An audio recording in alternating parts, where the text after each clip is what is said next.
أعوذ بالله من الشيطان الرجيم بسم الله الرحمن الرحيم يا أيها الذين آمنوا لا تقربوا الصلاة وأنتم سكارى حتى تعلموا ما تقولون ولا جنبا إلا عابري سبيل حتى تغتسلوا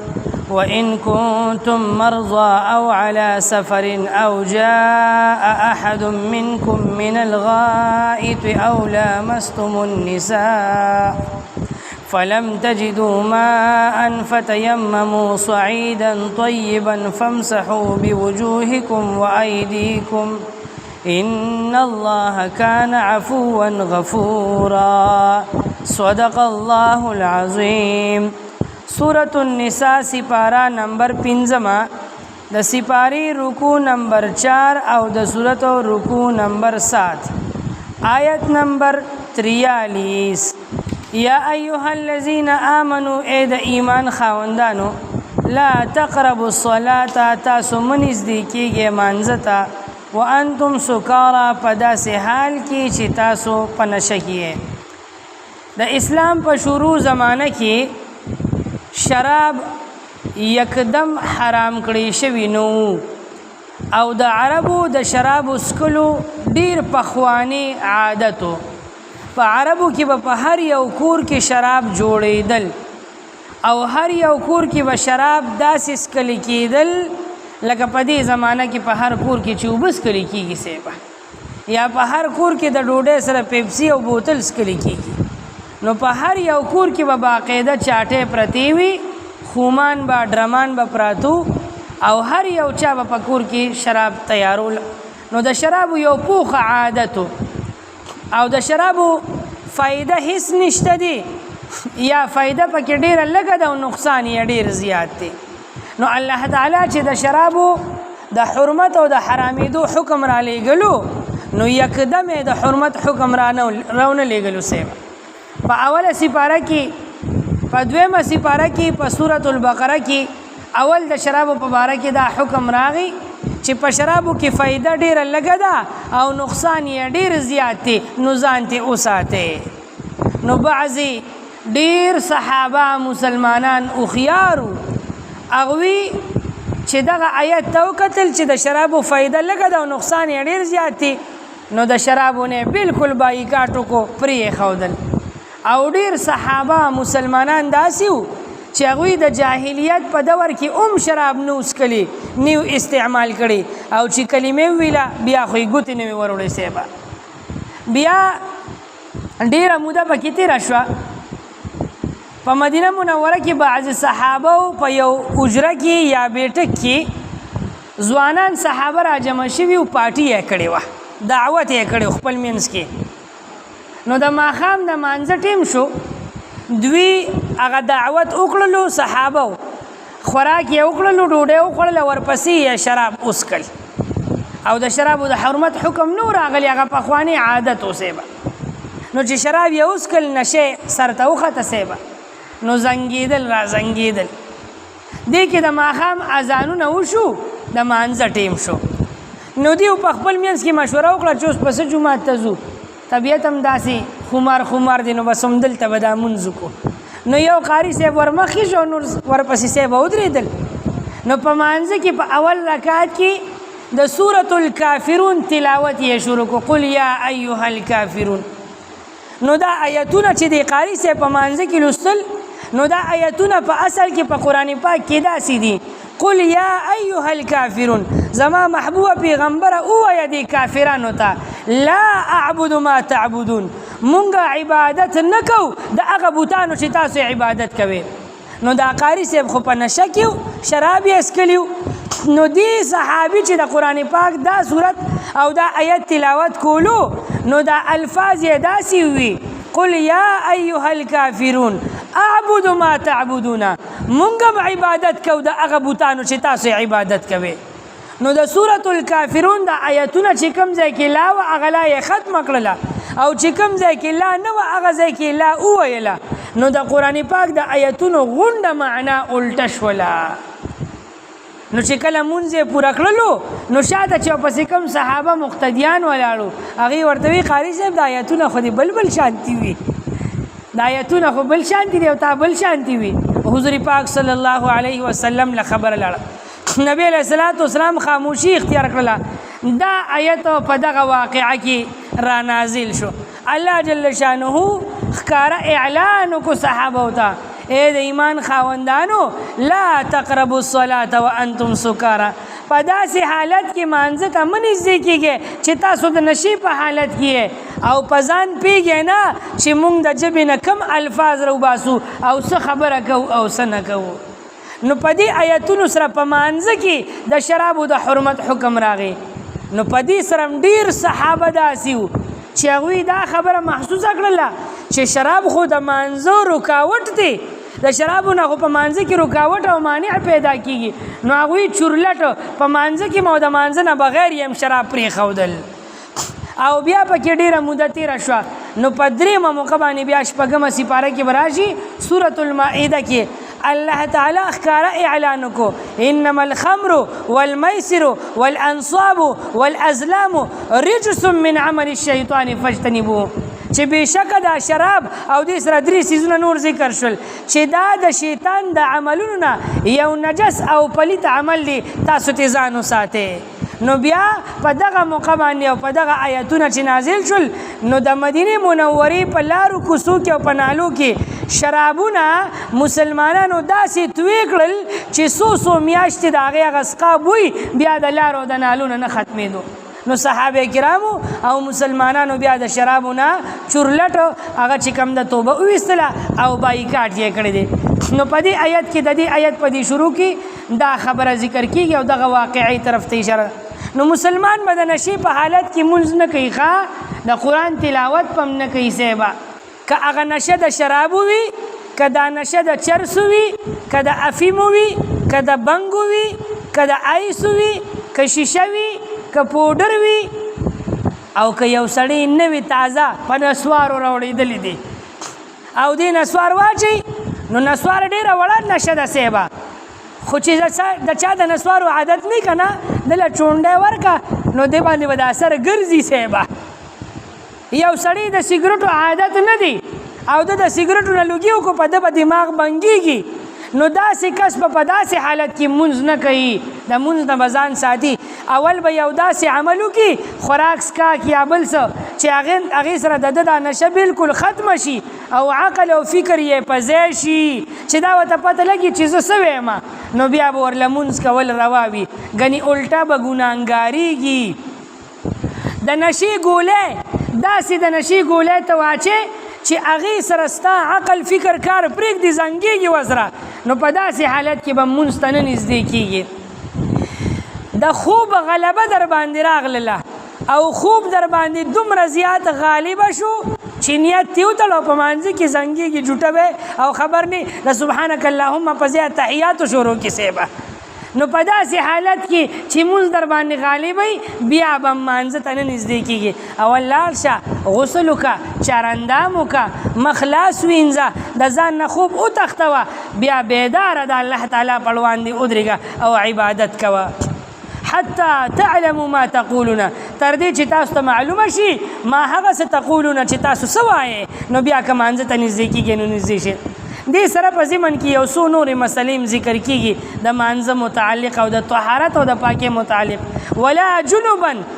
د ناپاکۍ او د جنابت په حالت کې مانځه ته مه نږدې کېږئ حتی تغتسلو تر دې چې تاسو غسل وکړئ یو چاته احتلام وشو وده شو چې راپاسېدو غسل پې واجب شوي یا یو چا د خپلې بیبي سره صحبت وکړو یا بل څه کیفیت او حالت راپیښ شو خو دی د جنابت په حالت کې دی او غسل پې فرض شوی دی نو تر څو چې غسل نه وي کړی د پلیتۍ او د جنابت په حالت کې به مانځه ته نه نږدې کېږي الا عابري سبیل دا پکې بله مسله ذکر کېږي یو څوک مسافر دی او په سفر باندې تللی دی او دی په سفر کې دی او د سره د اوبو انتظام شته نو که د غسل ضرورت ورته راپېښ شو نو غسل به وکړي غسل پې فرض دی د غسل نه بغیر به مانځه ته نه نږدې کېږي خو که دی مسافر دی په سفر کې دی او د سره اوبه نشته دی د اوبو انتظامات ورسره نشته دي او د مانځه ټیم پې را داخل شو نو دی به انتظار کوي د مانځه د قضا کېدو اخري وخت ته نږدې کېدو پورې په تکل کې به ګرځي تر دې چې دته اوبه میلو شي مونځ به خیر دی اخري وخت ته واړوي نو که اخري وخت پورې ورته اوبه میلو شوي نو ډېره ښه ده غسل به وکړي که د چاراندام ضرورت و چاراندام به وکړي او مونځ به وکړي او که یو سړي باندې په سفر کې د مانځه وخت دومره ناوخته شو چې مونځ قضا کېدو ته 15 یا 10 منټه پاتې شو او اوبو درک نه لګېږي نو اوس په دې په څلور وانه چار چاپېره په څلور طرفه به نظر وکړي او معلومات به وکړي چې آیا څلور وانه طرف ته په یو میل کې اوبه میلاویږي او که نه نو که یو میل کې اوبه میلاوېدې نو بیا به دې که د غسل ضرورت و غسل به کوي که د وضو چاراندام ضرورت و چاراندام به کوي او که نه په یو میل کې اوبه نه میلاوېدې او د مونځ قضا کېدو د مانځه وخت په تېرېدو باندې نو اوس په ده دپاره تیمم کول روا او جایز وي تیمم به وکړي او مونځ به وکړي مونځ به وشي صیبه یو مسله پکې بله ذکر کیږي و ان کنتم مرضا که چېرته تاسو بیماران یې یو څوک بیمار دی او دا بیماری یې داسې ده چې دا وجود یا ټول د زخمونو ډک دی نیم وجود زخمونه دي یا د نیم نه زیات وجود زخمونه دي او په داسې حالت کې دته د غسل یا د چاراندام ضرورت راپېښ شو نو که په دې اوبه استعمالی دا اوبه د لاسه به د دا زخمونه نورم زیات شي یا به د دې په زخمونو باندې اوبه اچوي غسل کوي یا چاراندام کوي نو دا علاج کې او صحت راتلو کې به لرېوالی راشي علاج به بیا زر اونشي یا که اوبه استعمالی مرض به نورم زیات شي یا به ورسره دې مړ شي نو په داسې حالت کې به بیا دې تیمم کوي او که د وجود د نیم نه زیاته حصه روغه ده او لږه حصه دا زخمی ده نو په داسې حالت کې به غسل وکړي چاراندام ضرورت و چاراندام به وکړي چې د وجود کومه حصه زخمی ده په هغې باندې به مسح وکړي تیمم کول به ورله جایز او روا نه وي او جاء احد منکم من الغائط یو څوک غائط ویل کېږي کندې ته پخوا په زمانه کې دا د باترومونو انتظام نه وسیبه نو چې یو څوک به چا به اودسماتې کولو نو ځنګل طرف ته به د آبادۍ نه به لرې لاړل پټو ته ځنګل ته نو چې کوم ځای کې به ګڼ بوټي و هغلته به کېناستل قضای حاجت به وکړو یا به یا چې کندې به یې کړې وي غټې غټې کندې به نو هغه کندې ته به ورکو شو هلته به یې قضای حاجت وکړو اودسماتې به وکړو بیا به راغلل استنجا وغیره به وکړه نو الله دغه خبره ذکر کوي او جاء احد منکم من الغائط په تاسو کې یو څوک د اودسماتې د ځای نه راشي د قضای حاجت نه دې وخت کې نه باتروم مراد والا یو چا اودسماتې وکړو نو په ده باندې استنجا کول هم بیا فرض دي او که د غسل ضرورت و غسل به وکړي که جنبي او که د چاراندام ضرورت و چاراندام به کوي او لامستم النساء یو چا د خپلې بیبي سره صحبت وکړو جماع یې وکړله نو په ده باندې غسل فرض دی اوس په دې تمامو صورتونو کې که دته اوبه میلاوېدي او اوبه موجود وي نو دی به غسل کوي که د چاراندام ضرورت او چاراندام به کوي یو چاته د غسل او د چاراندام ضرورت راپېښ شو او یخني دومره زیاته ده که دې اوبه استعمالی او غسل کوي نو د دې خبرې 100% یقین دی چې په ده باندې به د فالج اټیک وشي او فالج به ووخي یا که دې غسل کوي یخني دومره زیاته ده اوبه یخې دي او د ګرمو اوبو انتظام نشته چې دی به مړ شي د غسل د وجې نه یا د غسل د وجې نه به خپې لاسونه شل شي یا د غسل د وجې نه به دی په داسې بیماری کې مبتلا شي چې هغه به لا علاج وي نو په داسې صورت کې د دپاره تیمم کول جایز او روا دي تیمم به وکړي او که یا یخني ډېره زیاته وه خو ورسره د هیټر انتظام و ورسره د اوبو د ګرمېدو انتظام و نو بیا د دپاره تیمم کول جایز نه دي اوبه به ځان له ګرمې کړي که نه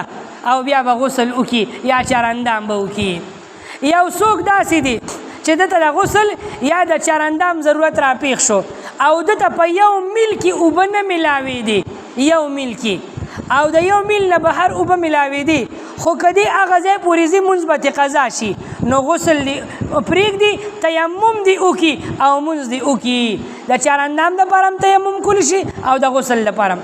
یو څوک داسې دی دته د غسل یا د چرندام ضرورت راپېښ شو اوبه موجود دي خو په کور کې دننه نشته د کور نه بهر دي او بهر دشمن ټوپک په لاس ولاړ دی نو که دی بهر ګودر ته ځي یا چینی له ځي یا ټوټې له ورځي اوبه راخلي نو دشمن یې اولی د ده د مرګ یره د خطره ده نو په داسې حالت کې دته غسل او چرندام معاف دي عارضي طور باندې تیمم به وکړي او خپل لمونځ به پوره کړي بیا چې کله د دشمن یره ختمه شوه نو بیا به اوبه استعمالوي تیمم بکی پس باندې بکی الله وی فتیمموا صعیدا طیبا تیمم وکړئ تاسو په پاکه خوره باندې تاسو اراده وکړئ د پاکې ځمکې د پاکې خورې اول حکم د پاکۍ حاصلولو په اوبو سره دی که اوبه نه وي نو دویم حکم د پاکۍ حاصلولو په خورې سره دی سوال لا پیدا کېږي چې استاد جي دا د تیمم حکم الله تعالی په خورې سره ولې وکړو چې تاسو تیمم وکړئ خورې سره ځمکې سره پاکې خورې سره نو د دې خبرې جواب دا دی چې الله دا مخلوقات پیدا کول اول یې اوبه پیدا کړې وي او په دویم نمبر کې یې بیا ځمکه پیدا کړې ده نو د انسان دپاره اول اصل اوبه دي او دویم اصل ځمکه ده پاکه خوره ده نو چې اوبه وي په اوبو به پاکي حاصل کړي چې اوبه نه وي په خوره به پاکي حاصل کړي یو دویمه ده چې د خورې سره الله د ډېرو څیزونو پاکي راولي لکه توره نیزه غشي چاړه چاکو یا شیشه یا بل یو داسې څیز د هغې پاکي راځي په خورې سره نو الله تعالی په دې خوره کې دا صفت پیدا کړی دی چې دې سره پاکي حاصلېږي نو ځکه په خورې سره د پاکۍ د حاصلولو حکم وکړو نو تیمم به کېږي په خورې سره درېیمه وجه دا ده چې د انسان د پیدایش د خورې نه دی نو ځکه دته حکم وشو چې تیمم هم وکړه په دغه خورې سره چې ستا اصل دی او یو وجه دا هم ده چې دا خورې بنده راواخلي تیمم وکړي نو په مخ باندې او په لاسونو یې راکاږي نو دې کې اشاره ده ډېر زیات تذلل او عاجزۍ طرف ته چې بنده خورې په مخ پورې کا او بیا الله ته ودرېږه یعنی د انتها درجې عاجزي ده په دې کې ځکه حکم وکړه چې تیمم وکړې په پاکه خورې سره تیمم به کوي مسلمان پس سره خورې سره پاکې ځمکې سره یا هغه څیز سره چې هغه د ځمکې د جنس نه وي د ځمکې مادیت پکې پروت وي د ځمکې د جنس نه مطلب دا دی یو داسې څیز چې ته یې په اور کې واچې نو نه سوځېږي نه ایره کېږي نه ویلې کېږي بس دا د ځمکې جنس دی نو خوره ځمکه پاکه یا کاڼي خښته چونه دا د ځمکې اجناس دي شګه دا د ځمکې جنس دی دا نه ویلې کېږي په اور کې او نه ایره کېږي نو په دې څیزونو باندې به تیمم کول جایز او روا وي او د دې نه علاوه کپړه په اور کې سوځي صاحبه اوسپنه په اور کې ویلې کېږي سره زر او سپین زر په اور کې ویلې کېږي نو په دې باندې تیمم کول جایز او روا نه دي تیمم چې کې نو د تیمم دپاره نیت کول فرض دي ضروری او لازم دی نیت په خامخا کې نیت په څنګه کې نو نیت ته داسې هم کولی شي داسې به ووې نویتو ان اتیمم لرفع الحدث نیت مې وکړو د دې خبرې چې تیمم کومه دپاره د دې چې زمانه ناپاکي لرې شي داسې هم ویلی شي نویتو ان اتیمم لرفع الجنابة نیت مې وکړو د تیمم د دې دپاره چې الله زمانه جنابت او دا پلیتي ختمه کړي داسې هم ویلی شي نویتو ان اتیمم لاستباحة الصلاة تیمم مې وکړو د دې دپاره چې الله تعالی ما ته د مونځ دا کول روا او جایز کړي او یا لکه په پښتو کې هم ویلی شي نیت کوم د تیمم چې پاکي په ما روا شي او ناپاکي زمانه لرې شي او که دا دې هم نشوه ویلي نو دا نیت صرف د زړه ارادې ته وایي دا ته چې کوم وخت کې تیمم کې په زړه کې نیت او اراده وکړه چې دا تیمم د دې دپاره کوم چې الله تعالی ما ته پاکي راکړي او ناپاکي رانه لرې شي تیمم چې کې نو څنګه به کې دا دوه لاسونه به داسې مخامخ ونیسې چې ستا دا تلی ځمکې طرف ته راشي یا په کوم څیز باندې چې ته تیمم کې چې هغې طرف ته راشي او د لاس دا بره حصه دا دی بره اسمان طرف ته راشي نو دا ګوتې به لږې شانتې کولاو کې نه به یې ډېرې کولاوې او نه به یې ډېرې جوختې او چې کوم څیز باندې یا په ځمکه تیمم کې هغې له به دا دواړه لاسونه داسې لږ په تیزۍ باندې راولي چې اواز وکړي او بیا به دا لاسونه اوچتی نه لږ غوندې کې به حرکت ورکړي مخکې به یې بوځي بیا به یې لږ وروستو راولي بیا به یې اوچت کړي نو ستا دې لاسونو پسې به هغه خاوره او دوړه ونښلي نو بیا به دا دواړه لاسونه یو بل سره داسې به سنډ ورکړي چې هغه که ډېرې خاورې وي نو چې هغه ترې لاړې شي نو بیا به دا لاسونه داسې مخامخ کې ځان ته راتلي او څنګه چې ته دا مخ وینځې دقسې به په دې مخ باندې د تندي د دې بره د سر د دې ویښتو نه د تندي د دې بره حصې نه به شروع وکړي چې دا ټول مخ دې پکې راشي د غوږونو د پوسکو سره او د ځینې د دې لاندې حصې پورې به دا ګوته راولي چې دا ټول مخ دې مسه شي ټول مخ باندې به لاسونه ومږي چې مخ دې پاتې د مخ یو حصه هم پکې ستا د مسې نه پاتې نه شي دا به ستا یو ضرب وي یو مسه به وي بیا به دغې طریقې سره بیا لاسونه په ځمکه باندې ووهي لږ به مخکې بوځي بیا وروستو اوچت پکې او سنډ به ورکړي بیا به دا لستوڼې به اوچت کړي سیبه نو د ګس لاس دا درې ګوتې به یو ځای کړي دا مسواک او دا مټۍ به ترې بېله کړي نو د ښي لاسو دا درې ګوتې به یو ځای کړي دا مسواک او دا مټۍ به ترې بېله کړي نو د ګس لاس دا درې ګوتې د دې دا تلې به لاندې کړي او دا به د ښي لاسو د لاندې طرف ته په دې ګوتو باندې کېږدي نو داسې به نیغ دې سنګل پورې راولي سنګله پورې به راولي نو دا مسواکه ګوته او دا مټۍ به پاتې وي دا به بیا په دې سنګل باندې دلته کېږدي او دا لاس به داسې تاو کې واپس پې داسې هغه سره پورې بوځي او په دې ګوته باندې به بل طرف ته وباسي بیا به دقسې دا ښي لاس ګس لاس به بره کړي دا ښي لاس به ورته لاندې کړي او دغسې به مسه راولي غرض دا چې په دوانو لاسو به د ګوتو د سر نه والا تر د سنګله پورې اول به په یو لاس مسه وکړي بیا به په بل لاس باندې مسه وکړي نو بس دا ستا تیمم وشو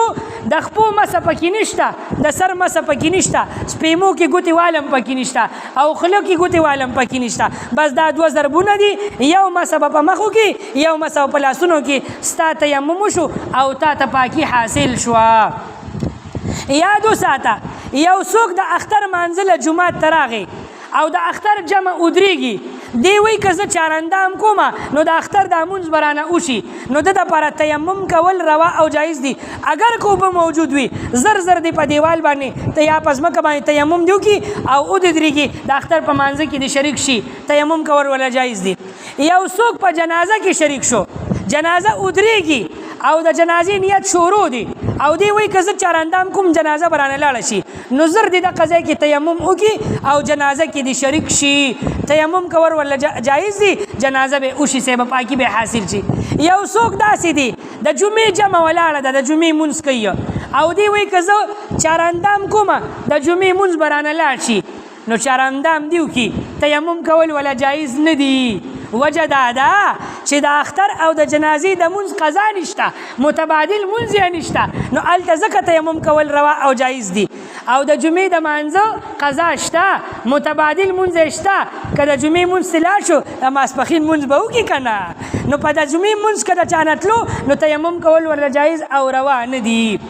تیمم به کې او په تیمم به په دې طریقې سره کې دا کومه چې درته ما وښوده دا شرعي طریقه ده د دې نه علاوه په تیمم کې استنجا نشته سیوه دا بعضې خلک عجیبه کار کوي چې کله تیمم کوي نو اول د خپو په سر باندې کینی په ځان څادر راواچي یو دوه درې لپې خاوره داسې شاته اولي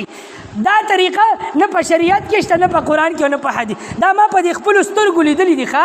بعضې مشران مې لیدلي دي په مقبره کې جنازه کېږي نو زر د قبر په خوا ته کیني او دوه درې لپې خاوره اخوا دې خوا ونیسېبه دا څه کې دا پکې استنجا کوم لا حول ولا قوة الا بالله استنجا دا طریقه ده سیبه یا بعضې خلک وي نو هغوی بیماران وي نو په کټ کې ناستي سیبه نو بالغ باندې به اوده وي نو راپا بسي نو بالغ په ځان ته مخې ته کېدي او دوه دربه به ورکړي سیبه په بالغ باندې نو بالغ خو کپړه ده سیبه کپړه خو د ځمکې جنس نه دی نو په دې باندې ستا تیمم نه کېږي یا تولی او بلستن دې مخې ته پرته ده او په هغې دې سنډ وکړو او بس دا چل دې وکړو دا ستا تیمم نه کېږي او مونځ دې هم نه کېږي که یو بالغ یا څادر دې په سر کړی دی او هغه دې راکوز کو په هغې باندې دي داسې ضربونه وکړل او تیمم دې وکړو دا نه کېږي صیبه که یو څادر یو بالغ یو تولی یو بړستن هغه دومره خیره نه وه دومره د خاورو نه ډکه وه چې هغې له تا داسې په لاس باندې لاسونه دې ورله راوبغول نو داسې خاورې ترې نه پاسېدي صیبه نو ته دومره د زمانې خیرن چې په دومره خیرن څادر کې ګرځي په دومره خیرن بالغ باندې وده کېږي په دومره خیرنه تولی کې ته وخت تېرې دومره خیرنه بړستن په ځان اچې نو تا ته به زه څه ووایم مسلمانه چې ته د کومې زمانې سړی یې نو ته به دومره خیرن ژوند تېرې چې په هغې باندې به ته تیمم کې ښکلي پاک ژوند تېروه پاکې جامې پاک څادر پاک بالغ که بیماره مې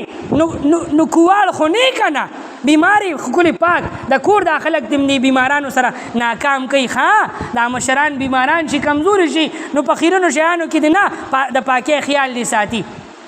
نو که یو څادر او بالغ دومره خیرنو یا پې دومره خاورې پرتې وي چې لاسونه دې راوبغولو د هغې نه خاورې پاسې دي نو بیا پې تیمم کول جایز دي که داسې نو ناجایز وي که یو دیوال داسې و چې هغې ته چونه ورکړې شوې وه او په هغې باندې خاوره ریګ وغیره پروت او بیا تا پې ضرب دې وکړلو نو تیمم کول پې جایز دي که یو دیوال داسې و چې هغې باندې پینټ شوي و پینټ دا غوړ پوخ رنګ پې شوي نو پینټ دا د ځمکې جنس نه دی دا په اور باندې ویلې کېږي نو په دغه دیوال باندې بیا تیمم کول جایز او روا نه دي د دې نه علاوه چې چاته څه قسمه مسله را پېښېده جومات ته ځان نه رسوه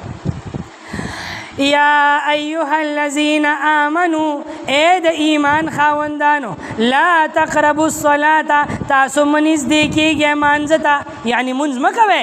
وانتم سکارا په داسې حال کې چې تاسو په نشه کې حتی تعلموا تر دې چې تاسو ته معلومه شي ما تقولون چې څه وایئ تاسو ولا جنوبا او نه د جنابت په حالت کې د جنابت په حالت کې مانځه ته منځ کېږئ الا عابري سبیل مگر هغه څوک چې په لاره تېرېدونکي وي مسافر وي حتی تغتسلوا تر دې چې تاسو غسل وکړئ وان کنتم مرضا او که چېرته وی تاسو بیماران او علی سفر یا وی په سفر باندې او جاء احد منکم یا راشي په تاسو کې یو کس من الغائط د قضای حاجت د زینا د کندینا د باترومنا د او د سماتی د زینا او لامستم النساء یا تاسو مس کړی وي بیبیانو لره یعنی جماع هم کړی وي فلم تجدوه ماء او بیا تاسو نمومه اوبه بیا تاسو ته ملو نشي اوبه فتیمموا صعیدا طیبا نو بس تاسو تیمم کې په پاکه خاوره باندې فامسحوا نو بس مسح وکړئ بوجوهکم په خپلو مخونو باندې و ایدیکم او په خپلو لاسونو باندې دا په مخ او په لاس باندې مسح کول دا فرض دی په تیمم کې او نیت کول هم فرض دی نیت کول د حدیثونه ثابت دي او دا دوه ضربونه د مخ او د لاسونو مسح دا د قرآن پاک نه ثابت ده ان الله بشک الله تعالی کان عفوا معاف کوونکی ذات دی غفورا بخونکی ذات دی یعنی که اوسه پورې په د چا نه په ناپوهتیا کې څه داسې عمل شوي نو الله تعالی معاف کوونکی ذات دی او مخکې د چل زده کړي نو بیا به د هغې مطابق عمل کوي دا یو دوه صحابه کرامو حضرت عمر رضی الله تعالی عنه او حضرت عمار رضی الله تعالی عنه حضور پاک یو ځای ته ولیږل د صدقې اوښان راغلي وو په ځنګل کې یو طرف ته تړلي نو دا دوه صحابې ورته څوکۍ ته کینول چې تاسو د دې څوکۍ کوئ نو دوه د مانځه ټیم راغی نو حضرت عمر رضی الله تعالی عنه او حضرت عمار مشوره وکړله هلته اوبه نه وي تیمم به وکړو نو عمر ورته وی ما ته خو د حضور پاک نه د تیمم چل خو ما نه دی زده کړی او حضور پاک راته طریقه نه ده ښودلې نو وی زه تیمم نه کوم زه به انتظار وکړم چې لاړ شم بیا به د حضور پاک نه تپوس وکړم نو بیا به مونځ وکړم نو حضرت عمر مونځ نه کو او حضرت عمار رضی الله تعالی عنه هغه د خپل عقل نه کار واخیستو وی دا غسل چې مونږ کوو نو په ټول بدن باندې اوبه اچو کړه نو وی دا خاورې به په دې ټول بدن باندې واړم نو په خاورو کې سم لاس نو داسې اور غړېدو یو خوا هم لاړو بل خوا هم لاړو د سر نه خپو پورې ځان پر یې خاورو کې ولړو او بیا یې مونځ وکړو وی تیمم مې وشو نو چې راغله حضور پاک له نو حضرت عمر ورته وی حضور ما خو د تیمم طریقه مې نه وه زده نو تیمم مې مو نه کو مونځ مې مو نه کو او حضرت عمار ورته وی حضور بس ما خو قیاس مې وکړو ما وی چې غسل داسې کړو تیمم مې داسې وکړو نو حضور پاک مسکی شو ورته وی زبر چې سدي کړی دي خدي کړی دي خو د تیمم دا طریقه نه ده ښه بیا ورته د تیمم طریقه ښودله چې دوه ضربونه دي یو مسه په مخ باندې ده او یو مسه په لاسونو باندې ده او چې کوم تیمم د غسل لپاره دي همدغه تیمم دا د مانځه دپاره دي یو اخیری مسله پکې دا هم یاده کړه که یو چا تیمم وکړو د قرآن پاک د تلاوت لپاره تیمم یې په دې نیت باندې وکړو چې زه پرې د قرآن پاک تلاوت کوم نو په دغه تیمم باندې بیا د دپاره مونځ کول جایز او روا نه دي ځکه د قرآن پاک دا تلاوت کول دا نفل دي سنت دي او مونځ کول فرض دي نو د مانځه لپاره بیا جدا تیمم کوي او که یو چا د مانځه لپاره تیمم وکړو نو په هغې نفل هم کولی شي فرض هم کولی شي واجب هم کولی شي د قرآن پاک تلاوت هم پې کولی شي سبحان ربك رب العزة عما يصفون وسلام على المرسلين والحمد لله رب العالمين برحمتك يا أرحم الراحمين